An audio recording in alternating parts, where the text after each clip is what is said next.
Hello and welcome to today's webinar. Think Brexit saves you from the EU data regulations? Well, think again. Prepare for the data protection revolution. I'm Teresa Resick, Director of Webinars here at AIIM, and AIIM is your host and producer of today's event. And with me today are Scott Salmons of Privacy Minion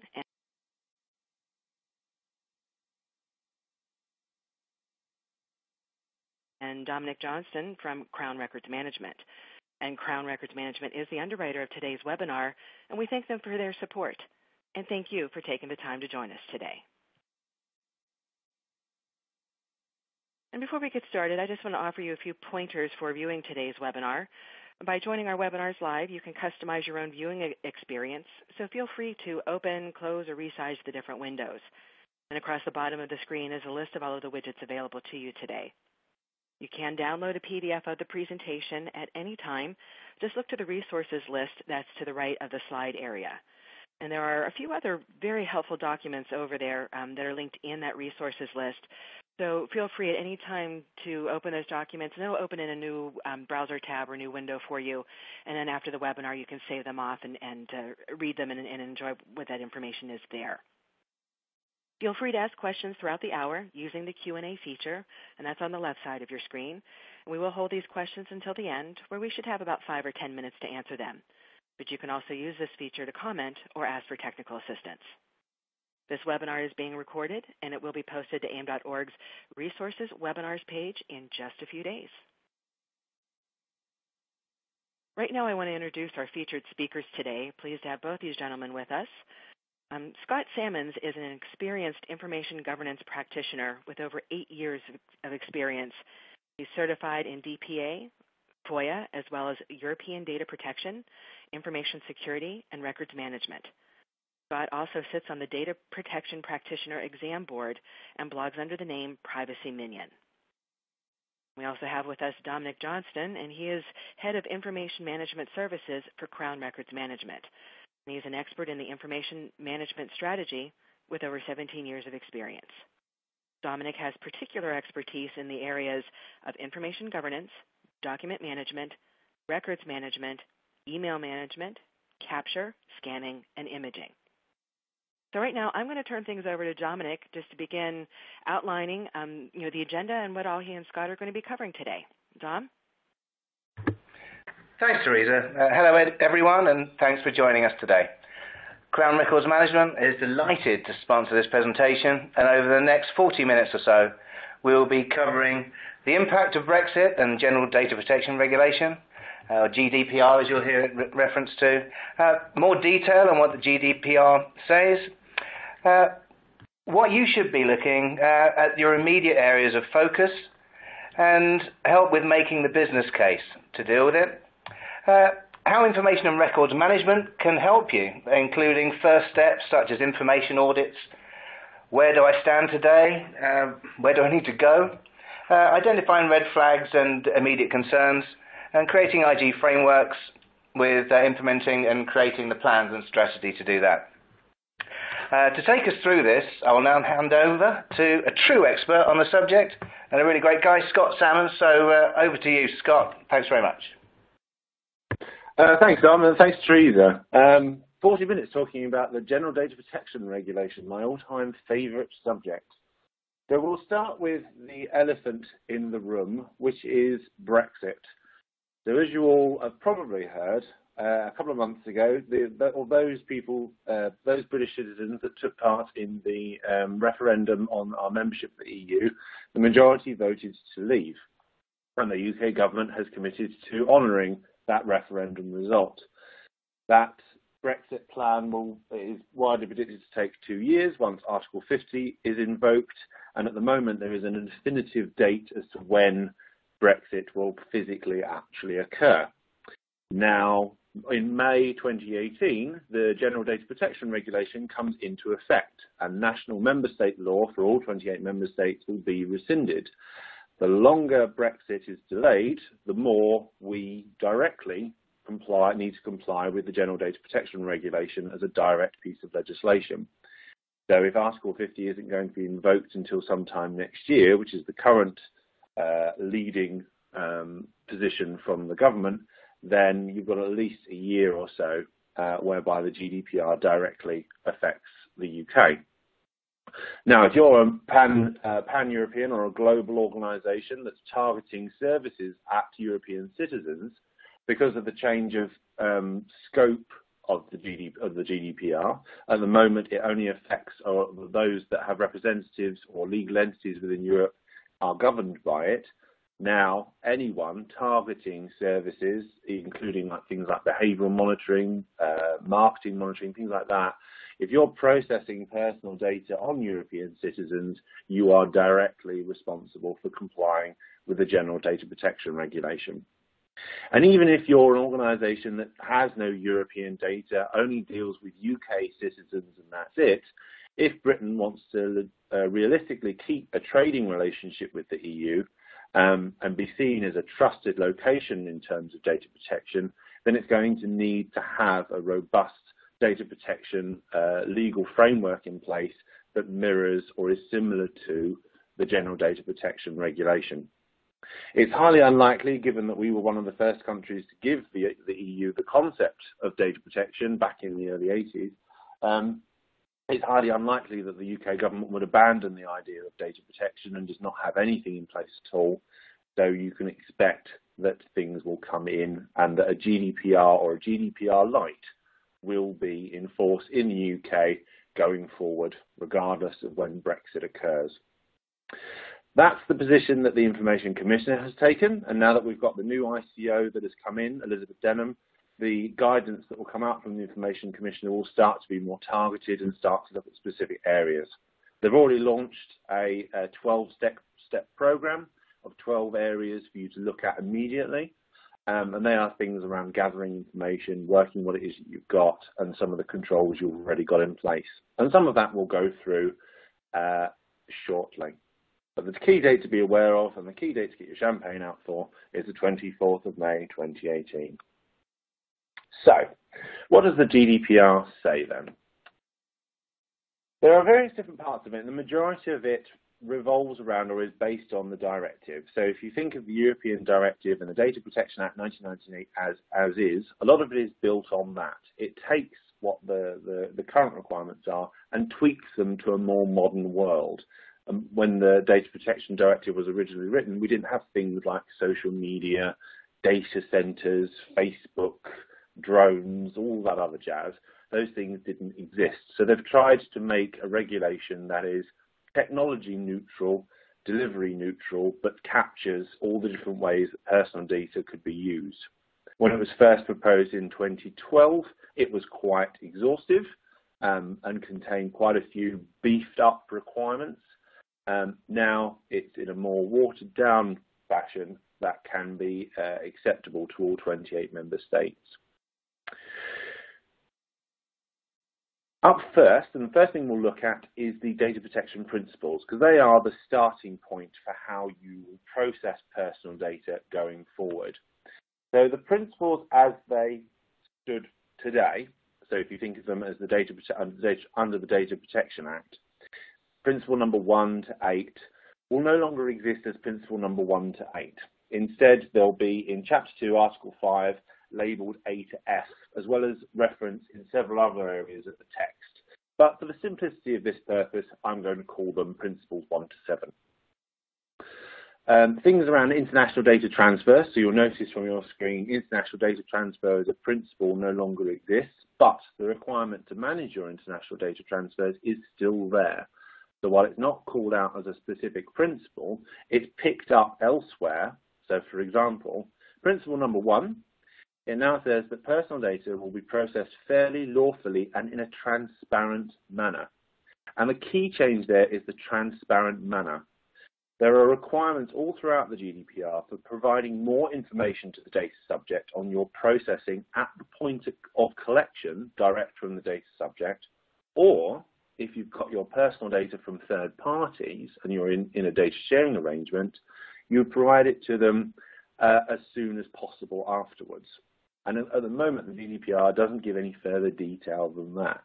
So we expect, as we get closer to 2018, there might be some more information on what is a reasonable time frame, what some exemptions could exist with the various different data sharing that's going on, and can a controller legitimately rely on the other controller that they got the information from, or even perhaps the processor that they got the information from.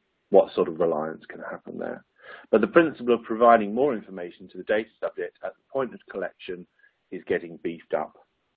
So at the moment the requirement says that you need to outline, for example, if you're relying on legitimate interests as a purpose for, or as a legal grounds for processing that personal data, you'll outline what those legitimate interests are. Just as if you're transferring personal data to unsafe locations, what's known as an unsafe location, or at anywhere outside of the European Economic Area, you'll detail where those places are, and if it's an unsafe location, at a reasonably high level, what those controls might be in order to protect the information that you're sending to a so-called unsafe location. You also need to provide information on how data subjects can exercise their rights, who they can get in contact with to ask for a data subject access request, for example, or to raise a complaint if they believe that something's gone wrong. But also, if you're relying on consent as a ground for processing, you need to provide enough information to make that consent explicit and binding. And we'll come back to that point in a minute. All the different 28 member states have been given different areas to look into, and the Information Commissioner has been given this particular area to look into. So privacy notices, she's charged with, or the Information Commissioner's Office is charged with looking at what the standards and guidance should be and presenting that back to the other 28 member states regulators for agreement. There is more information on what you need to provide, including your retention periods. So if you're only required to keep the information that you collect for 6 years, for example, in line with tax law, then you need to state it could be up to 6 years. Linked to Principle 1 is Principle 2, and here you'll notice that information should now be collected for specific, explicit and legitimate purposes. And this comes back to the point I mentioned before about consent. So where you are looking to, if you're processing on the grounds of consent, that consent must be explicit, clearly given, or a clear indication of the data subject's wishes, and must be unambiguous. So the days of opting out, or a convoluted way of ticking this or unticking that, or a long set of terms and conditions that doesn't mean anything to anyone, will be gone.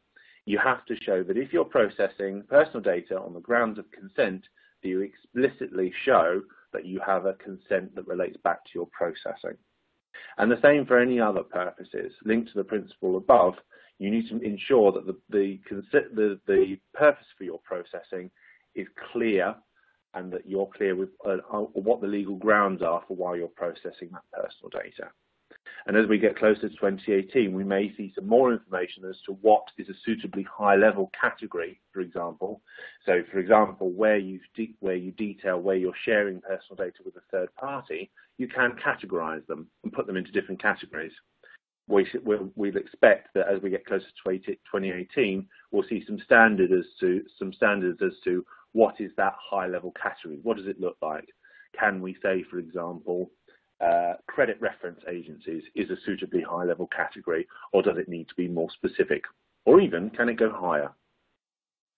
Information, Principle 3, make sure the information is adequate, relevant, and limited to what is necessary to meet the purpose. So in the regulation, it introduces the principle of data minimization, which is technically there under the Data Protection Act 1998, but not quite explicitly called out. Whereas in the regulation, it explicitly says that you'll have the principle of data minimization. So very similar to the first 2 points, what is it you're doing with personal data? What are you trying to achieve? If you don't need personal data in order to achieve that purpose, then don't use it. Where your grounds of processing are changing and are more stringent, it's probably more difficult. You could probably realistically say it's more difficult to process personal data than it was under the Data Protection Act 1998. Therefore, work on the principle of, well, do I need personal data in order to meet my purpose? If I'm running an analytics report, for example, do I need to pull off everyone's name and addresses in order to run that analytics? or do I just need the analytical information that I'm looking at? That sort of principle. Principle 4 around accurate and up-to-date remains the same. Principle 5, must not be kept for longer than necessary, remains the same. However, throughout the GDPR, there's references to ensuring that you have retention periods in place, especially if you need to, in the circumstances where you need to advise data subjects that of what your retention period will be. So if you have no idea what your retention periods are right now, because records management has been a side matter for one reason or another, records management and your retention periods will now become quite important, and we'll pick that up at a later point. Principle 6 is now regarding security. So whereas before the Principle 7 outlines that information must be kept secure, now the GDPR says that information must be kept secure in order to maintain the integrity as well as the confidentiality of personal data. So if, for example, you're running an ISO 27001 security regime and you've got controls in place to look at the integrity of information as well as the confidentiality and availability, then that program that you've already got in place would serve you quite well here. And integrity is ensuring that if I've collected Mrs. Jones' address at number 50, this lane, that information remains intact and it doesn't become corrupt, so it goes to number 15 because of a system error. So that you will have system design controls and other controls in place to ensure that Mrs. Jones' address at number 50 remains Mrs. Jones' address at number 50 and it doesn't change, resulting in either the processing of inaccurate data or data disclosure. The principle around managing processing personal data in line with the data subject's rights, it goes explicitly from being explicitly called out, but is referenced throughout the General Data Protection Regulation, and we'll come to the what those rights are in a moment. So while it's not an explicit principle, the principle around transparency and demonstrating compliance, for example, means that you will provide certain information, respond to correction requests, things like that. So it's broken up into its individual parts. Principle 7 is called out in the GDPR as a new principle that all controllers and processors should abide by. And this is the ability to demonstrate compliance, to show that you are or have a framework for compliance in place for managing how you manage all the different requirements under the General Data Protection Regulation. And we'll look at that specific area now. So at the moment, there is a requirement for that each controller must maintain a record of their processing activities. That record must contain the following information. So if you're going to process personal data, you need to have listed all the different purposes for why you're processing it. Why do you have that personal data in the first place? And then the categories. Okay, if I've got a particular purpose, who am I processing personal data on? Is it what type of data subject is it? Are they patients? Are they consumers? Are they staff? That sort of thing. Where personal data is being disclosed, so am I sending it to a third party? Do I have a joint data controller relationship in place? Do I outsource everything to data processors? Why do I outsource it? That sort of thing. Any transfers of personal data, so where that personal data is sitting within the world and what controls I have in place around to manage that. The time limits for the erasure of data, so my retention periods. And a lot of these all interact. So there are different purposes for different things will have different time limits. One purpose for tax and accounting purposes, for example, is different to a purpose for HR and employee management. Therefore, your purpose will often link back to your retention period. So this will be quite a complicated document, but this will be at the core of everything that you do. Name and contact details of the data protection officer and a list of who they are, and all the different technical and organizational security measures in place that govern all of this. So what have I got in place that governs my use of personal data, that governs the security of personal data, that governs how I manage my third parties? And there are different requirements throughout the GDPR that says that not only will you have a risk management practice in place, because the GDPR is so wide-ranging and so reasonably complex, There is no way that absolutely everyone will be able to comply with 100% of it 100% of the time. It's just not possible. There are very few people that comply with the Data Protection Act 1998 100% of the time.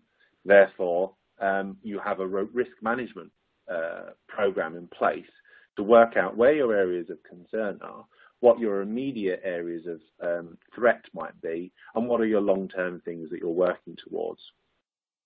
Ultimately, when we get to 2018, and the ICO has said this on more than one occasion, if they're not expecting, or he's not expecting, every single organisation to be 100% compliant as of May 2018.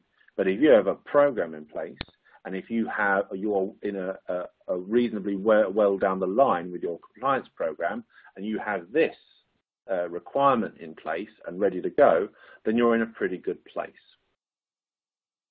One other thing to also put on here is around your data flow mapping.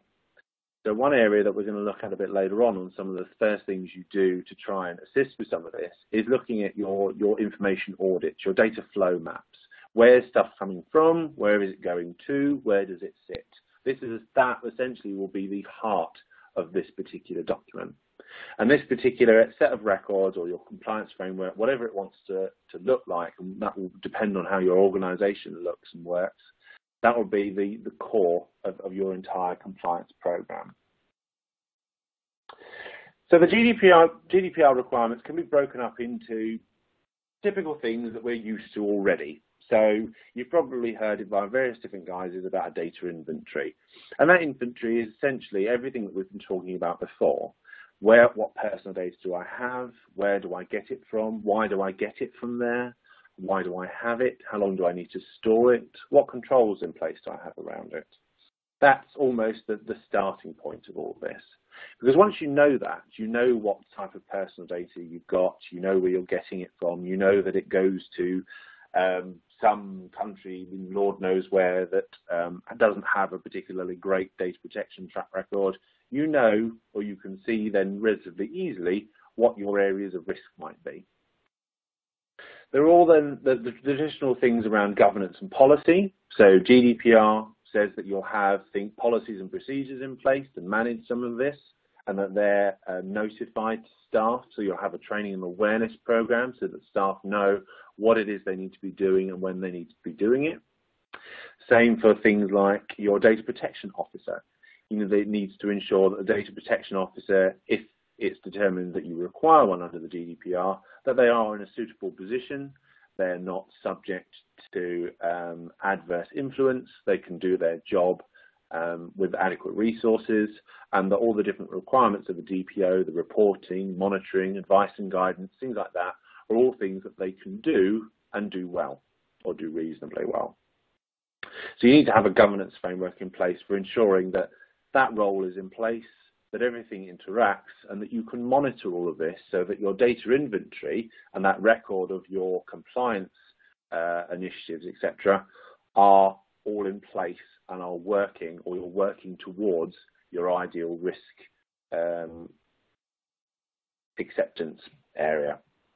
And on the principle of risk management, as we mentioned before, what they're looking for is, okay, which parts of this do I know I'm going to struggle with? What things do I have in place to either manage that risk or accept that risk? So what areas are things that I just cannot do because of X and Y reason? What areas are I know I'm pretty good at? And where I do get incidents and problems and stuff that comes up in audits and things like that, do I monitor that and do I keep an eye on that so that I'm on top of where my risk, threats and opportunities are? I'm not just letting them catch me by surprise. And that's ultimately what the GDPR is looking for. It's looking for people to engage with this with almost a common sense hat on to say, how do you go about this? Make sure you go about it in a logical way. There's also a requirement for an assurance regime. So, for example, and this relates to the next point around third-party management, if you've got third parties that are managing your personal data, that are processing your personal data, especially sensitive personal data, what's now to be known as special categories of personal data, you need to demonstrate that they are complying as well, that they have the appropriate controls in place, they are monitoring and overseeing their GDPR requirements. So you need some sort of an assurance regime in place to manage that. And that will depend very much on your own organisation and what resources you have and how you approach assurance and audit as part of your organisation. But there needs to be something there to show that not only are you complying and have a strategy for complying, but that your third parties do as well.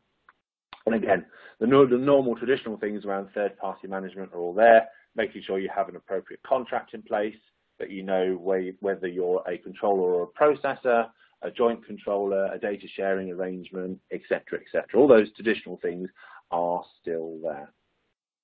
One thing to also note on the third-party management side is that processors are now directly responsible as well. So whereas before, if something goes wrong, the ICO will come calling at the data controller's door, now if something goes wrong and it's the processor's fault, then he can go after the processor directly. So that may have an impact on your contracts and your contract management. Where third parties are traditionally processors, they may want explicit instruction from you on what they do or don't do, so that it's clear where their responsibilities lie and where your responsibilities lie. So you'll need to do a bit of work around how you manage your third-party contracts.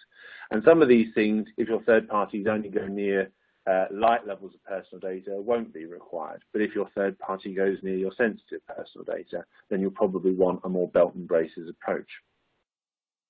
Information security is all the traditional things we've seen before, and there are explicit references to things around encryption, for example.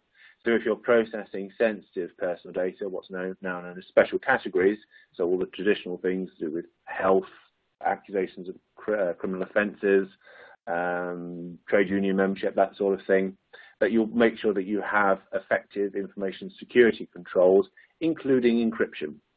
So whereas the DPA doesn't expressly call out a specific type of security, the GDPR specifically references it. And again, it refers you back to we'll manage the risk. What is the risk of that information being exposed? What is the sensitivity of that information? Make sure you have a risk management process in place for assessing what sort of controls you may or may not need. And on that point, incident and breach management. I'll come back to what the levels are in a moment, but as we've all heard, there is now a requirement for all of us, regardless of what sector or what organisation we're in, to report our major breaches of the GDPR within 72 hours of having been made aware of the particular breach. Now, that's not for every single breach, that's just for ones that are warrant or of a suitable severity that will require reporting. And this will be another area where a code of practice or a set of standards will come out from the European Data Protection Board, what was the Article 29 and 30 Working Party, as to how that works, in what format you report, how you report, what the regulators are looking for, and that sort of thing. And I'll come back to what you could possibly get fined for in a moment. What the GDPR also says is that you'll have procedures and controls in place to manage all your data collection, your complaints, your data subjects' rights, automated decision making, and there's a specific section that says that with regards to your controls for employment processing, by the 25th of May 2018, the UK government and all other member states will have controls in place or have a local bit of legislation in place to specifically reference all the different controls and requirements you have in place for employment processing. Data subjects' rights pretty much remain the same. However, there are some key things to be aware of. For example, the right to data portability. A data subject can now ask for a data controller to send to another data controller copies of the personal data that they process on that particular person. And what we'll expect to see is, because some of the wording around there is a little bit vague, what we'll expect to see as we get closer to 2018 is to what is a commonly used format, whether that's decided by the regulator, whether that's decided by different industries, and whether that needs to be all personal data that a data controller processes, or whether it's the personal data that that person first gave when they were signing up to that particular service or whatever. If this particular right is designed to encourage data subjects to exercise their right to shop around, then one would presume that it's just the information that they provided when they first joined up. But we'll need to see as we get closer to 2018. There are different things around erasure, restriction, objection, things like that. But with regards to access, the GDPR now specifically says that you'll provide a copy of information, not just a description or a summary of the information. Unlike the DPA, it now expressly says you will provide copies of. And the £10 charge that we traditionally charge goes away as well. Fines. Fines are broken up into two areas. So fines warranting up to €10 million or 2% of annual global annual turnover could be anything to do with these.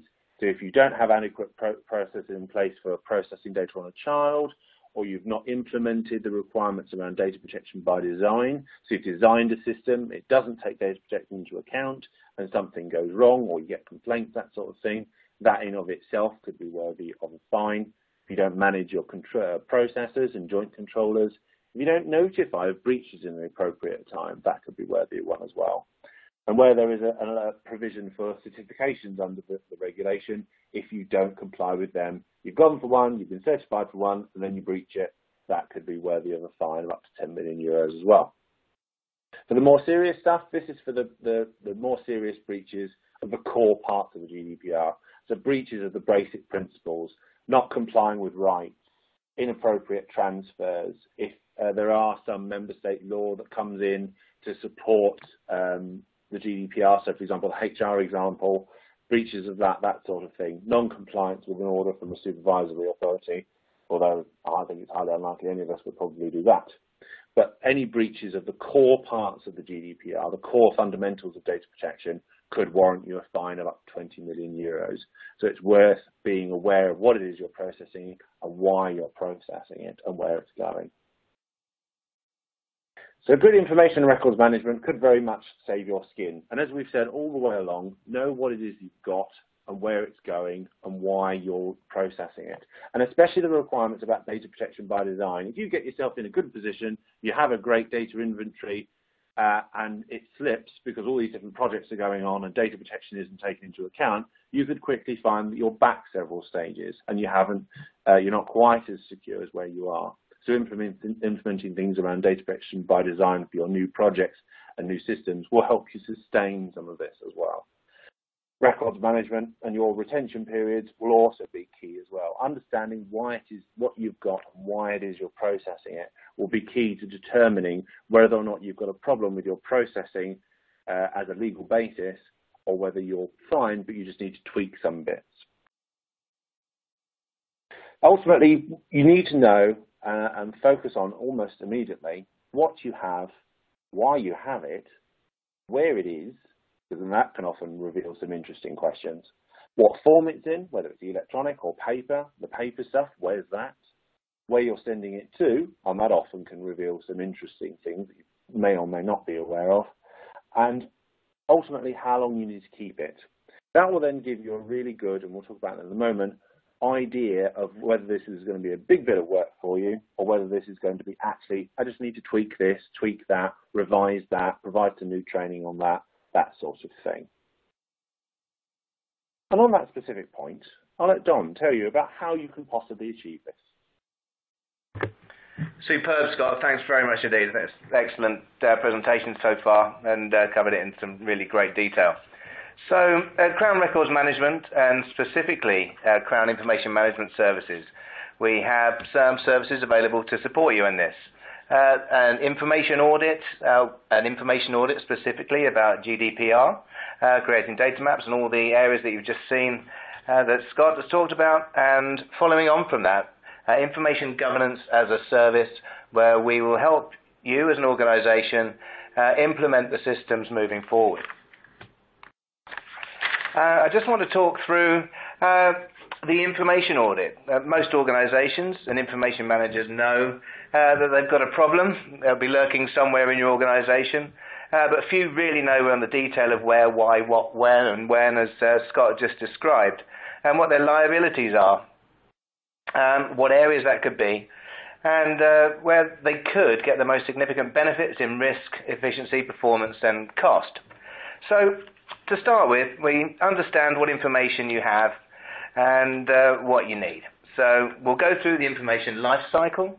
So that would be going from create, capture, store, manage, preserve, and deliver, all the aspects of all the systems that you have. And so we'll go through your information management platform from paper all the way through email, websites, everything else that you have. And look at those systems and see where they are as is at the moment and report back on that. We'll review the policies and procedures to see if they're fit for purpose and if they're known, understood, and most importantly adhered to. It's all very well having a nice array of policies, but if nobody's doing it, that isn't very helpful. Moving on from there, when we've gone from the information lifecycle, the systems, the people and the policies, we'll create a scorecard for you to identify the high-risk areas based on policy governance, process efficiency, business criticality, but also taking into account the risks and drivers of compliance, dispute risk, continuity and costs, where we will then plot them onto a graphical representation which will allow us to create you a plan.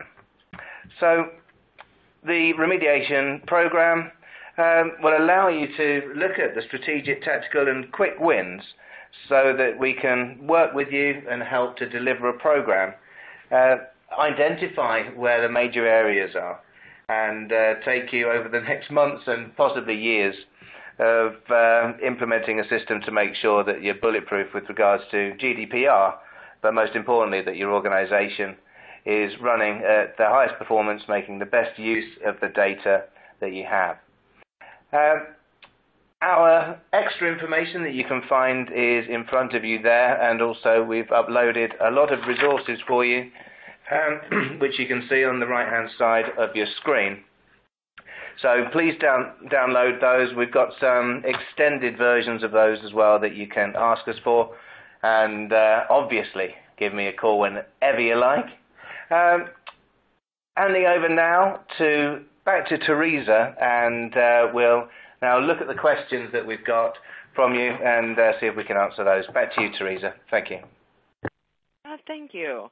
We're just listening right there to Dominic Johnson, and before that we were listening to Scott Salmons at Privacy Minion. And there was so much really good information that was shared in here, and in the resources list off to the right side, do download a copy of the slides, but more importantly, there's contact information to reach out to the speakers, and you can reach Scott through his Privacy Minion website. But also, too, as Dominic had mentioned, there's a lot of fantastic resources, and I really enjoyed reading through the paperwork that they had put in there to make available to you. So please avail yourselves of all of that content that's in there, in that resources list. Do want to get to some of the questions that have been coming in here. And the first one I want to ask of Scott here, and someone's asking about reusing the data. Are there any specific requirements that you can foresee for the data that's being collected, specifically with scientific research or other specific industries, and just the possibility of just reusing that data for follow-up projects or follow-up activities? So there is, in Article 29 of the GDPR, with specifically focusing on reuse for scientific research, things like that, or collected for scientific research. It specifically details what controls and things like that should be put in place for, it says, processing for archiving the public interest, scientific or historical research purposes, or statistical purposes. And what this specifically says is at a high level, it'll outline the principles of, or increased focus on the principles of data minimization and ensuring that information is provided to the data subject as far as possible, but also pseudonymization as well. So that do you need to have information that identifies the data subject at all times, or can you process it in a pseudonymous way, so that only certain people see who that information actually belongs to, but those doing the research, for example, do not. But it also allows, in that particular article, for member states to create standards to create standards that are compatible with the GDPR, but outline further what that may or may not look like. So we may expect, as we approach 2018, either the UK government or the Information Commissioner, or even both, to produce some further standards as to what you do with regards to processing of personal data for scientific research. If you're looking to research or perform further research on analytical research on your information, if you're just collecting it for one purpose, for example, sales, and you then want to do some further research on that, what it says is that the purpose must be compatible with its initial purpose, so very similar to how we have it today. But if you've not outlined to the data subject what that purpose was when you collected it, so if you haven't told them that's what you're going to be doing, and you're not doing it in the public interest, you're just doing it for business purposes, then you might be on weak grounds with regards to using your legitimate interests of the data controller, and you may have to do some further things to either anonymize or part anonymize that information so that you can still achieve the analytics that you want without using all of the personal data that you've collected and specifically showing that of these 20 people, I know that it's Mrs. Jones, Mr. Marley, blah, blah, blah, blah. So there is some stuff in there at the moment, but it's of a suitably high level that we can expect some more detail as we approach 2018. Okay. Next question that I'd like to ask of Dominic, and someone's asking about ideas of budgets that people should put aside for this, because this is the time of year to start planning 2017 budgets and just thinking ahead for 2017 and 2018. What are we talking about here? Okay, thanks, Teresa. Budgets are quite an interesting one to answer. Obviously, the size of the organisation and the complexity of the data that they hold will define the level of budget that they really need. However, if you're looking at the information audits and the GDPR audits that we provide, for a small organisation, we're talking around about £10,000 in consulting to maybe £20,000 for a larger organisation. However, in some of the work that we've been doing, the program of work that can extend over a long period of time can be many times that. So the budgets that organisations should be looking at, one is to get going and find out how big their problems are, so that they can plan properly and make sure that they don't fall foul of this or any other legislation, and then work out whether that program, whether they need to employ consultants or employ their own teams to manage that system moving forward. It is big. It needs a lot of work, and getting started now is really important in my opinion. I hope that answers that question. Well, one of the things that you had mentioned, in talking about undertaking a data audit, and I know one of the resources that Crown offers that is available for the audience talks about steps for conducting a data audit. Can you just speak briefly about that, just to help organizations to think about how to just wrap their brains around where to start and how to start? And I do realize that audit is a very critical first step. Can you talk a little bit about the audit itself and then other first steps that companies can take? Yeah, of course. I mean, it follows on really from what I was saying in the few slides that I covered briefly. Understanding all of the content that you have, where it is, why you've got it, how long you're keeping it for, what policies that you have, the reasons, why you have those things. Now, all organisations that I've spoken to have known about this. They know they want to do it, but an audit is very difficult to do on yourself. I think I'm brilliant, but you normally need somebody else to tell you the truth. And so, for the same reason, auditors need to be somebody who can come in and take a clear view of what you've got. And although they'll be working with you hand in hand on assessing the information and building the plan together, having that resource and actually calling other people in to get that done in a timely manner, which isn't somebody else's part-time job. It's their job. They're going to come in and get it done quickly and professionally against a plan, delivering not only a detailed report, but a plan to move out of that, I think, is vital. And so with time frames, wait as long as you want, but I'd get started as quick as you can, because this is going to be a really big issue that you need to make your businesses better with. And having a massive stick to spend some money to make your business better is helpful sometimes, and I think this could be one of those times. And I also see this that even without this, the regulations, it's still just really good, sound business practices to have your information managed so well, and just for your own business continuity reasons, that it's more than just the legal obligation. To me, it's just sound business practices to be doing this. I do have a follow-up question back to Scott here.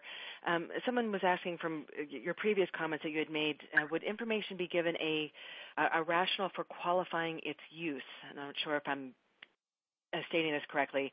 For example, because when you were mentioning regarding R&D. Pretty much, yeah. I think if we take rationale to be like, why is it being used? How does name and address meet the purpose that I have for running that particular research or running that particular bit of analytics? Yes, it would. And if you've ever studied any sort of data governance or data management frameworks, the data architects use and things like that, is that they look at the individual fields and say, what value does that particular field having? So am I pulling off a report that looks at 1,200 different fields and takes forever to run, but only tells me X? So the same thing would apply here. If I'm using name and address, for example, do I need to, as well as various different other fields, if I'm looking at like customer base, do I need to specifically show that that specific customer has done X or Y, or am I running analytics? Therefore, I don't need to know the individuals. I can aggregate the data together and show that I've got 1,200 customers and they have an average dispersion throughout the UK of whatever. So yes, if you would have to have a rationale for using specific types of personal data to show that that equals that, otherwise why are you using it? Okay. Scott, someone has a question here regarding the data protection officer, and they're saying that they understand that the data protection officer must have access to the board of directors. Is that specifically in the text of the GDPR, or what would the requirements be for that DPO manager? So when the first iteration came out, it said yes, very much had to be, don't go to the board of directors and various other bits and bobs. What it now says is that the data protection officer must be of a suitable level within the business, or the highest possible governance level within the business. So I'm just trying to find the exact wording now. From the tasks, which are instructions, so that essentially, if your company is structured so that your board is your highest possible level, then that's what it would mean. But if you're of a smaller organization where actually your executive is your highest possible level, then that's what it would mean. It's generically worded so that it doesn't force companies who don't have a particular structure to get that structure. It now says just your highest possible governance structure. And another specific question for you, Scott. A lot of great questions about the regulations and GDPR in general. What is the impact of this on public authorities? Like for example, you mentioned the fines. Will the fines be limited, or is there anything specifically outlined for that differentiation between public authorities and private businesses? There are some areas where where there are member states and the European Data Protection Board can set specific substandards on processing for public authorities. With regards to fines, at the moment there's nothing in the GDPR that separates out fines for public authorities. But as we've seen, or as we see in different regulators around Europe, their finding of public authorities tends to be, there's a different strategy for it. So while you probably won't find something in the regulation that says there needs to be a separate set of standards for the finding of public authorities, you can bet your bottom dollar that the 28 regulators will agree an approach whereby they take a different strategy with public authorities. I mean, finding a public authority 20 million euros, for example, is just stupid. It doesn't achieve anything, and most public authorities don't have that sort of money.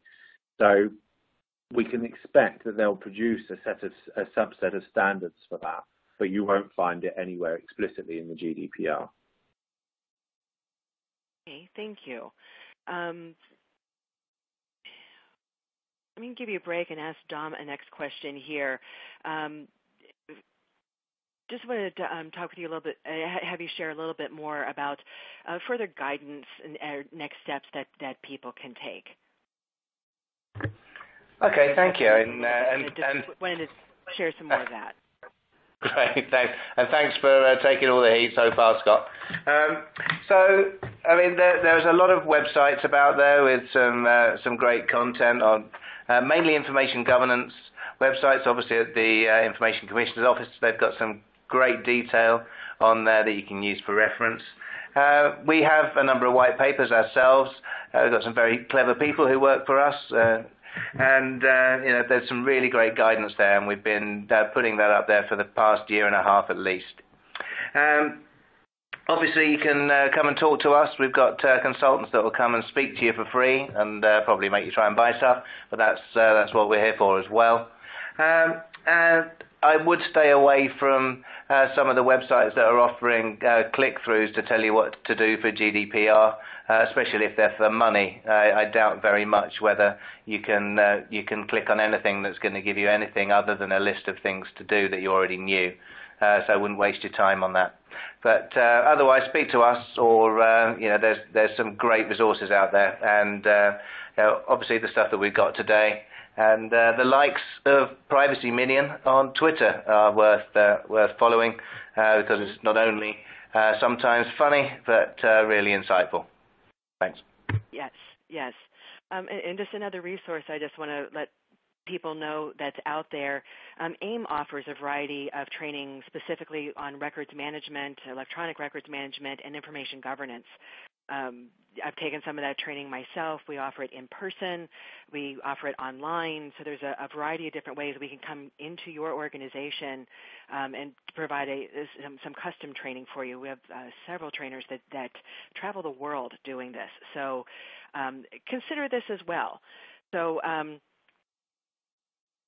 so if you just go to the AIIM website, get some more information, just reach out to us, and we'll gladly let you know what else could be offered there. So we are getting to the end of our webinar hour, and we have been hearing a lot of fantastic information from Scott Sammons of Privacy Minion and Dominic Johnson of Crown Records Management. And just want to remind you again to download the resources that's in that resource list on your website. Also remind you that webinar is being recorded, and we'll let you know when the replay will be available to you. And just also wanted to let you know that when the webinar does conclude, a brief survey will open up onto your desktop. And I greatly value the feedback that you provide for these webinars, and I really would like to hear from you. You can also offer any comments or suggest future topics for us to cover, and so I'd greatly appreciate if you could take a few moments to complete that survey for us. And I also would very much like to thank our underwriter, Crown Records Management. Without the support from our solution providers, we wouldn't be able to bring you these free educational programs like our webinar series.